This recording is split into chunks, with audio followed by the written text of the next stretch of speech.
ये बीती बातें भुलाने को पीता हूँ हम भुलाने को। मुझे पीने का शौक नहीं, मैं पीता हूँ हम।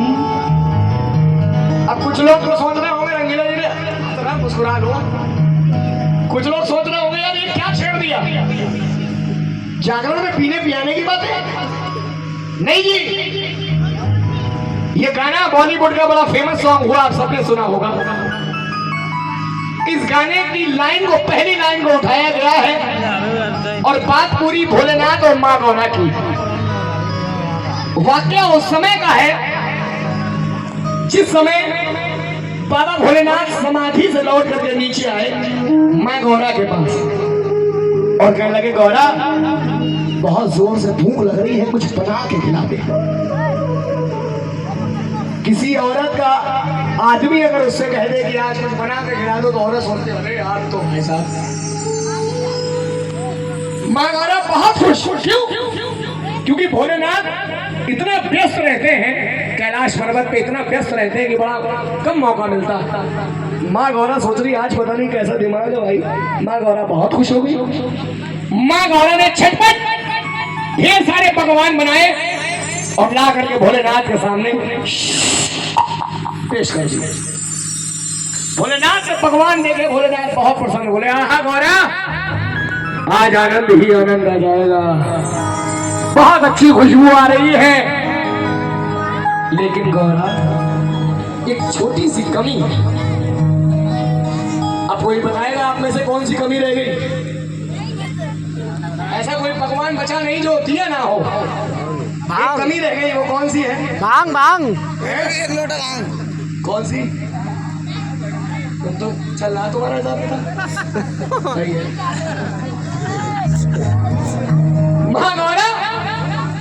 मां गौरा से भोलेनाथ कहने लगे, गौरा एक छोटी सी कमी रह गई। मां गौरा सोचने लगी कि ये कमी कौन सी रह गई, सब कुछ तो पेश कर दिया। बोले भोलेनाथ ऐसी कोई भी चीज बची नहीं जो मैंने छोड़ी हो, क्या रह गया भोलेनाथ बताइए, स्वामी आदेश करें। बोले गौरा, पीछे से बैकग्राउंड थोड़ा सा, गौरा अगर एक लोटा भांग की मिल जाए तो आनंद आ जाएगा। अरे हाँ महादेव। मां गौरा ने इतनी बात सुनी, कोई औरत कोई मन से कोई चीज बनाई, वो कह रहे हम तो भूख हो गए। अगर कोई मन से कोई चीज बनाए और उसकी तारीफ ना हो अगर, तो साहब काम खराब है। फिर उसके बाद यही हुआ। मां गौरा को क्रोध आया। मां गौरा कह लगी, भोलेनाथ इतने दिल से भगवान बनाए आपके लिए, ये सारे भगवान साइड में कर दिया आपने, भांग का नाम ले दिया। तो भोलेनाथ आज आपको भी एक जवाब देना पड़ेगा। देखो कहां फंसा लागे। नर की शोभा है नारी, नारी से दुनिया हारी, नारी से देवता हारे, ब्रह्मा विष्णु और त्रिपुरारी, कोई नहीं जीत पाया। इतनी भारी सोने की लंका जली है नारी के कारण। महाभारत का युद्ध हुआ है नारी के कारण। तो देखिए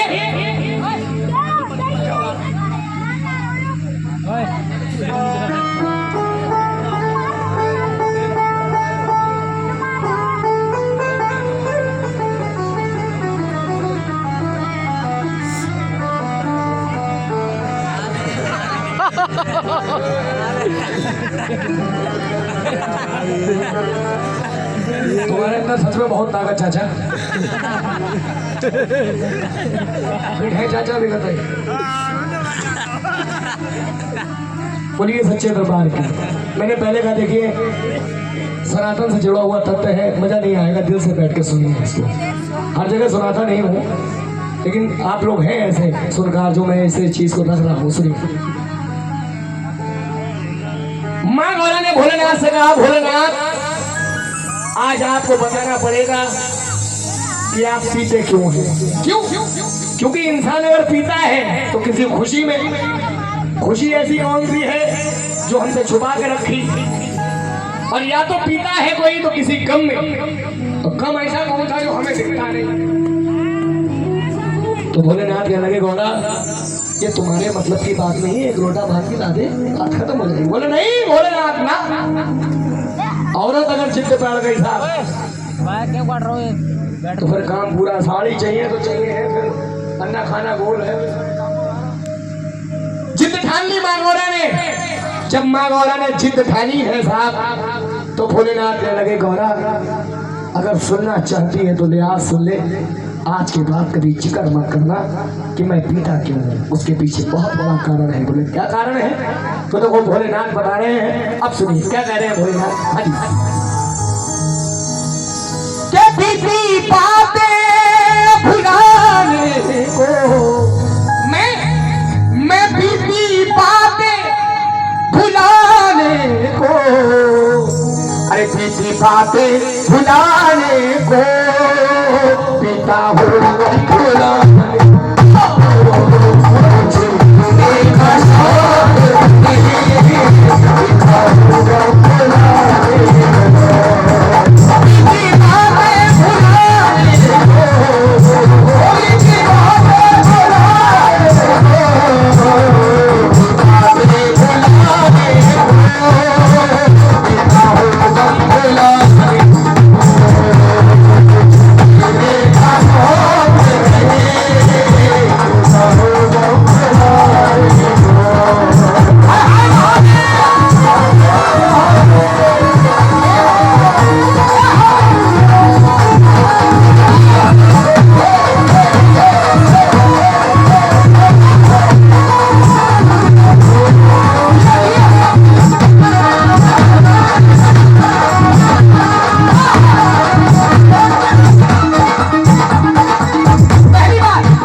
भाई जोर से बोल रहा सारे, कितने रतन निकले? 14। विष्णु जी, लक्ष्मी जी, कन्हैया जी, सबके हिस्से में कुछ ना कुछ आया। अच्छा ये हमेशा से भोले रहे, हमेशा से सीधे रहे साथ, ये थे पहले मौजूद जगह पर, लेकिन पहले आप में अरे ये पीछे खड़े रहे। भोलेनाथ कह रहे हैं निकले सागर से भारत, एक से एक थे बोला जवाब, सबके हिस्से में आए रतन, मेरे हिस्से में वो विष बेहिसाब। तो गौरा अरे उस विष को बचाने, उस विष को बचाने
तो एक लोटा हो गई तुमको एक और तो माँ भोलेनाथ कहने बोले नहीं गौरा, मेरी जिंदगी का ये पहला गम सुना है। बोले मतलब? बोले मेरी जिंदगी का दूसरा गम अगर सुनोगी तो तुम्हारी आंखें नम हो जाएंगी। बोले मतलब दूसरा गम? बोले हाँ। तो देखो भोलेनाथ बता रहे हैं क्या, मान जाती सती कर जो। माताओं बहनों, आपसे एक छोटा सा प्रश्न है, सती कौन है?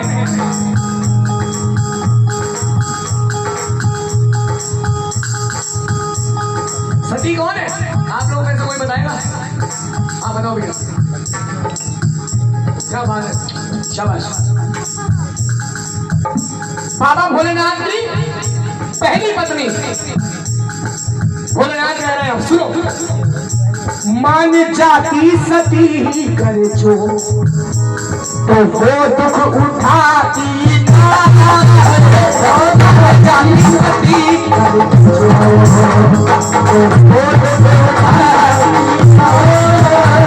अपमान की अग्नि में, अपमान की अग्नि में प्राण अपने गवा दिया।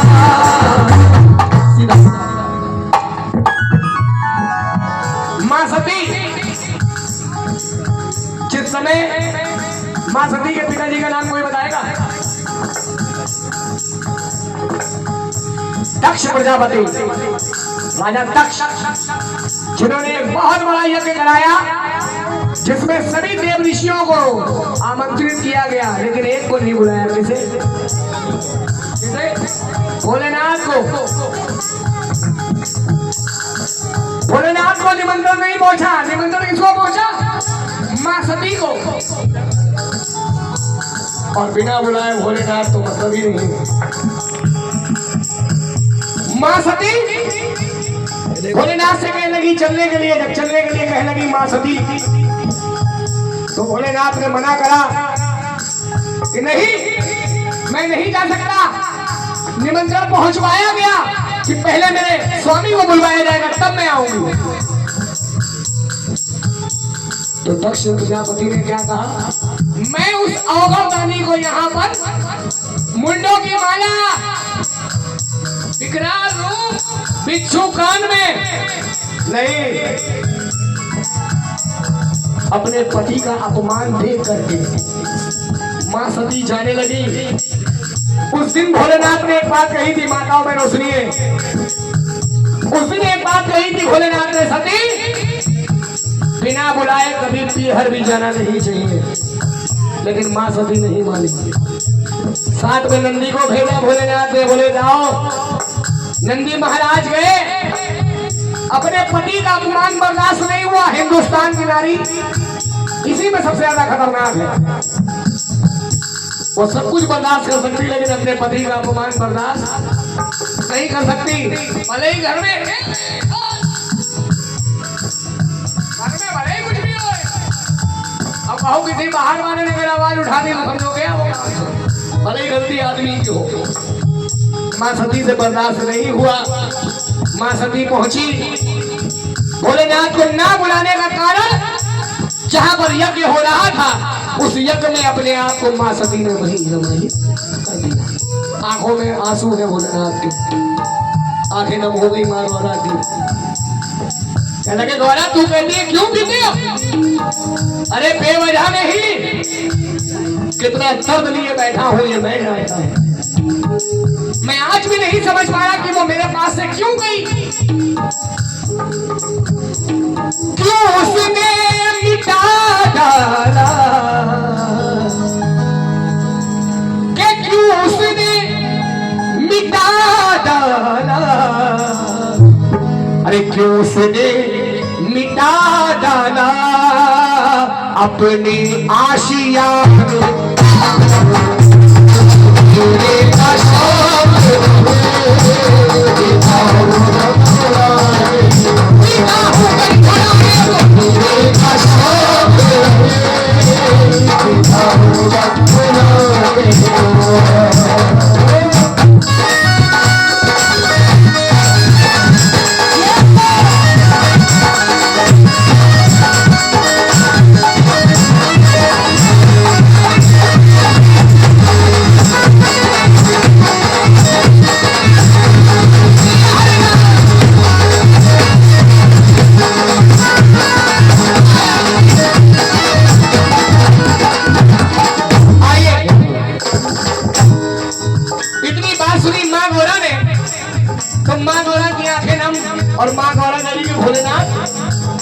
आपने इतनी बड़ी बात मुझसे छुपा के रखी, आज तक बताया नहीं।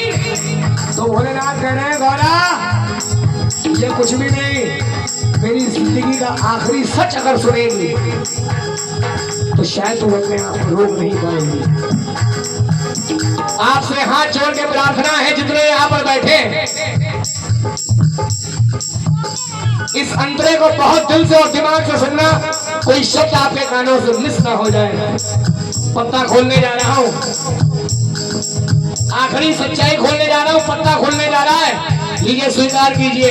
अब आप सोचोगे अपने मन में कि ये कहाँ की बात सुनने को मिली है, क्या ऐसा भी हो सकता था या ऐसा भी था। लो सुनो, बाबा भोलेनाथ कहने लगे गौरा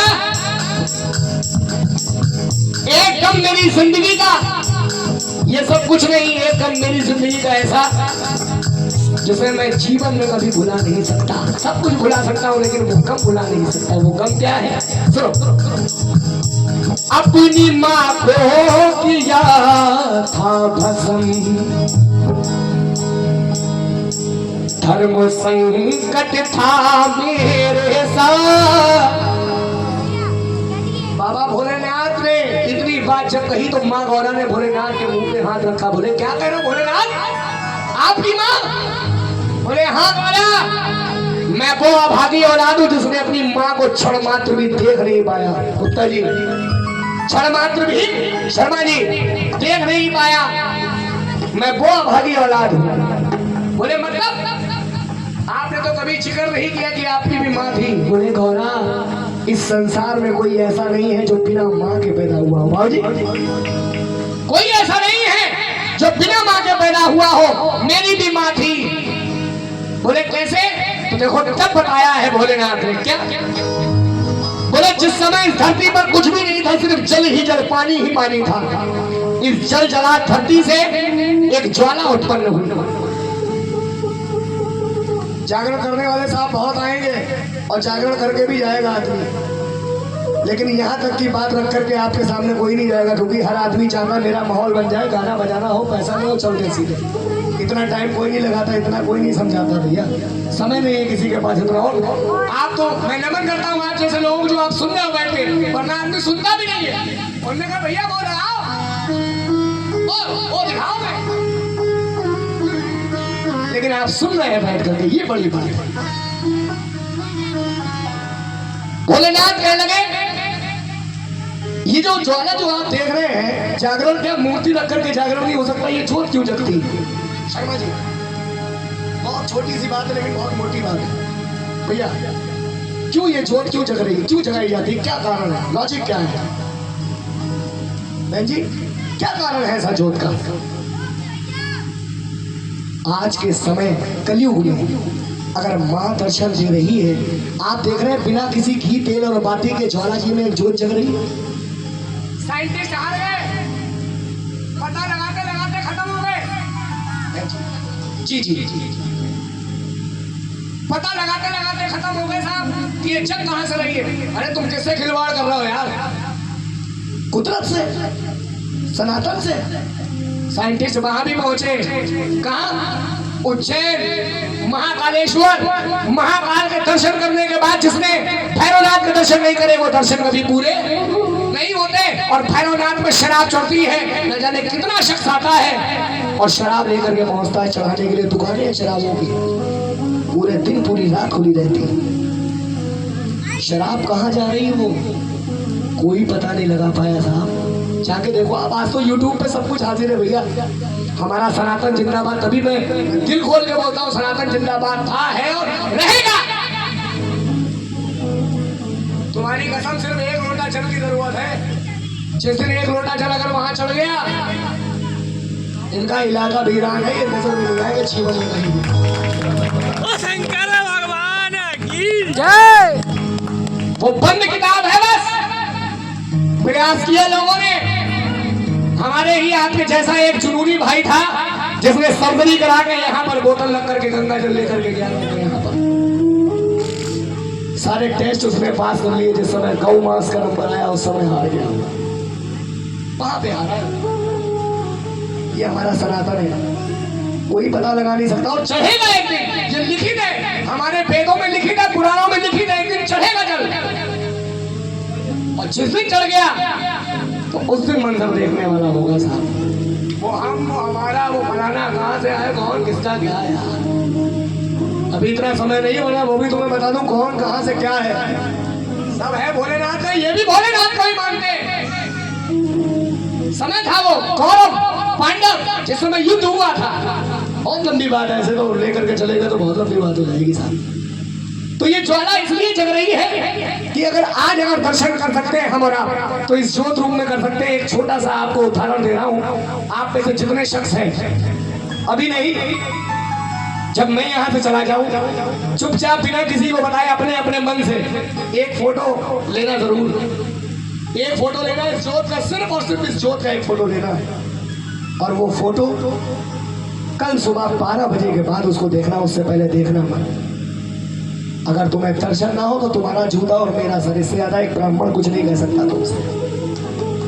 करिश्मा देखोगे तुम यहाँ, तुम्हें पता लगेगा झूठ बोल के गया या सच बोल के गया। वो नजर दिखा दूंगा आपको, उतना तासीर दिखा दूंगा कि सच है कि गलत। अगर पूरा मुंह ना बना हुआ दिखे, ज्योत में पूरे दर्शन ना हो तो कहना झूठ बोल के गया। इसलिए जगती है ये, इसलिए जगाई जाती है। इस जल जला धरती से एक ज्वाला उत्पन्न हुई, उस ज्वाला से आदि शक्ति मां भवानी का प्रादुर्भाव हुआ। वो 1000 हाथ वाली मां जिसके 3 नेत्र थे। कितने नेत्र भाई सारे बोलो, कितने? 3 नेत्र। वो 3 नेत्र वाली मां जिसने अपने तीसरे नेत्र से 3 पुत्रों का आविष्कार करा। 3 पुत्रों का आविष्कार करा और तीनों में जान डाली। तीनों का नाम रखा क्या? ब्रह्मा, विष्णु और महेश।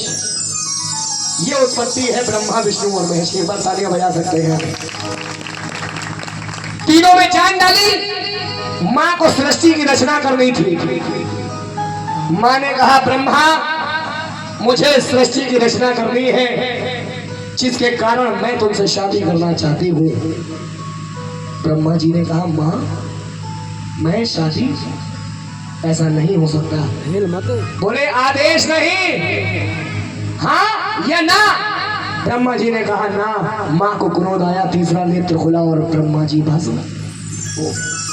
अब नंबर किसका आया? किसका नंबर आया? विष्णु जी का। विष्णु जी से मां ने कहा विष्णु, तुम्हारा क्या मत है, हाँ या ना?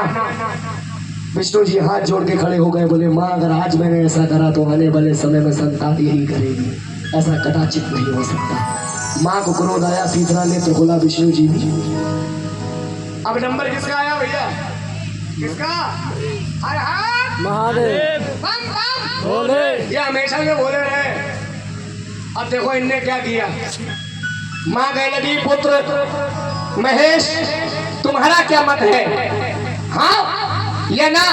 तो देखो ये क्या कह रहे हैं। कह रहे मां, जिस पुत्र ने अपनी मां के आदेश का पालन नहीं किया वो पुत्र पुत्र नहीं है। बोले आदेश, बोले जो आपकी आज्ञा। मां प्रसन्न हो गई। मां कहने लगी पुत्र महेश, मैं तुम्हारी इस बात से प्रसन्न हूं। 2 वरदान मांगना चाहते हो, जो वो मांग लो, तुम्हें मैं देती हूं। तो देखो भोलेनाथ कह रहे माँ, इस पुत्र को वरदान में कुछ देना चाहती हो। पहला वरदान तो मेरे दोनों भाइयों को जिनको अभी भस्म करा है इनको जीवित कर दो। माँ वचन दे चुकी है, वचन पहले के समय दे दिया तो वचन तो वचन है। माँ ने कहा तथास्तु, दोनों जीवित हो गए। एक बार तालियां बजा दीजिए। अब नंबर किसका आया? दूसरे वरदान का। माँ कहने लगी दूसरा वरदान, समय कम है भोलेनाथ। कहने लगे माँ, दूसरे वरदान में इस पुत्र को कुछ देना चाहती हो तो अपना ये तीसरा नेत्र मुझे दे दो।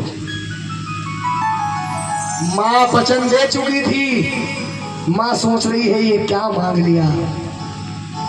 माँ वचन दे चुकी थी। माँ ने वो तीसरा नेत्र निकाला और भोलेनाथ को अर्पित कर दिया।